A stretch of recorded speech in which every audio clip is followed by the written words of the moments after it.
दिन तो मुंह बंद कर ले अपना, तेरा मियाँ साथ खड़ा है तेरे, सुन लेगा तो क्या सोचेगा। फिर मुझे चुप होना पड़ा।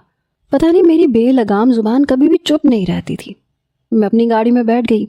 फ़खर ड्राइवर के साथ आगे बैठा था, अलबत्ता मेरी सास मेरे साथ बैठी थी। सूसर शायद दूसरी गाड़ी में आ रहे थे। काफ़ी खूबसूरत सोसाइटी थी, घर भी मुनासिब सा था, अच्छा था, हमारे घर से बड़ा था। गाड़ी के हॉर्न पे चौकीदार ने दरवाज़ा खोला था। छोटा सा बंगले नुमा घर था। गाड़ी पोर्च में खड़ी हुई। मेरी सास ने मुझे गाड़ी से नीचे उतारा, अंदर लेके गई। फिर उन्होंने एक कमरे में मुझे ला के बिठाया जो काफ़ी नफासत से सजाया गया था। कहने लगी, तुम बैठो, मैं फ़खर को भेजती हूँ। मैं फ़ौरन से बेड पे बैठ गई।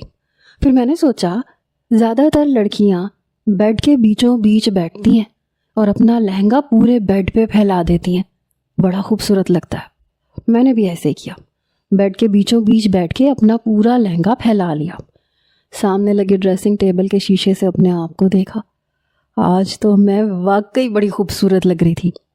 मुझे फ़खर का इंतज़ार था। 1.5-2 घंटे के बाद मेरे कमरे का दरवाज़ा खुला। बेड पे बैठ बैठ के मैं थक चुकी थी, अपनी कई सेल्फियाँ भी बना चुकी थी। जब वो कमरे में आया और दरवाज़ा बंद किया, एक नज़र मुझ पे डाली तो मैंने शर्मा के आंखें नीचे कर ली, क्योंकि अम्मा ने यही समझाया था। फिर वो मेरे पास आके बैठ गया, एक गहरी सांस ली, फिर मुझे देखने लगा।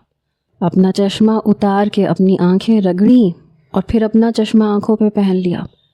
कहने लगा, मेरी नज़र बहुत कमज़ोर है, बिना चश्मे के ठीक से नज़र नहीं आता, बिना चश्मे के तुम भी मुझे धुंधली दिखाई दे रही हो, और तुम्हारी अम्मा को मेरी वालिदा ने बताया था। मैंने कहा, तो? मेरी बात सुन के उसने बरजस्ता मेरी तरफ देखा। कहने लगा, तो तुम्हें इस बात पे कोई एतराज़ नहीं है? मैंने कहा, अम्मा ने अगर कोई एतराज़ नहीं किया तो कुछ सोच के ही एतराज़ नहीं किया होगा, चश्मे से तो नज़र आता है ना। उसने ये पूछने पे इस बात में सर हिलाया। फिर कहने लगा, मैं हकलाता भी हूँ। मैंने कहा, हाँ वो तो मुझे अंदाज़ा हो ही गया। मैं उसके मुंह से कुछ और सुनना चाहती थी, कुछ प्यार भरी बातें, अपनी तारीफ, लेकिन वो ये 2 बातें करके चुपचाप मुझे देखे जा रहा था। फिर मैंने खुद ही बात शुरू की, क्योंकि अम्मा की गई नसीहत मेरे किसी काम नहीं आ रही थी कि चुपचाप बैठी रहना, शौहर की ज़्यादा सुनना, अपना मुंह कम खोलना।